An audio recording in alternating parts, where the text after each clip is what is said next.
taas-taas eh. Ito nga po pala yung pisong Jose Rizal. 1974 po ito. Ito po baliktad. Nakaharap pong ganyan. Yan po. Ay pag po binalintong, ay tamo po. Ayan o. Nakaano po siya o nakatuwarik o. 1974 po ito. Yan po o. Yan po siya o. Yan 1974 po. Nakatuwarik po ang tao o. Di po ba nakaharap siya. So, nakagayaan. Tapos pag medyo tagilid pati o. Nakahiras siya.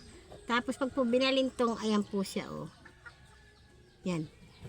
Yung pong 1974 na sa ulo. Yan po o. Ayan po o. Binalintong o.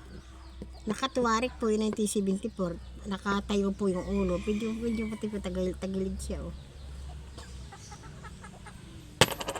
Tapos ito po. Ano? Nasa na? Ito po yung 50 centavos na nakatalikod po ang mukha. Ayan na mo po.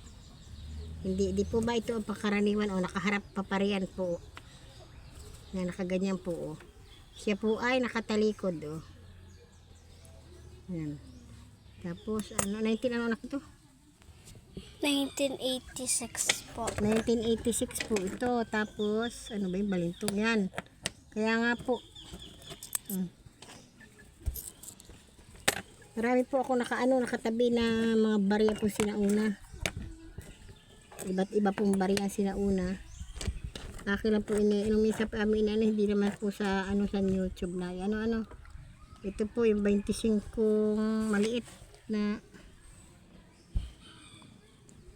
yan. May bulaklak.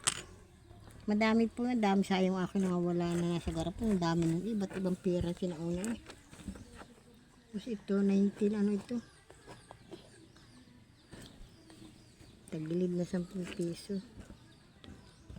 Ari po naman. 1918. Ari po yung kalabaw. Yung kalabaw po ay napulot ko lang po kaya maitim na. 1984. Ari po ay 1984 pala. Ito. Tayo po na may, di ba may mga pampalinis diyan, pampaputi.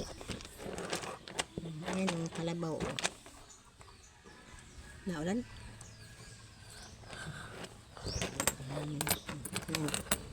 Bukas ko po ipapakita po yung marami kong nakatabi.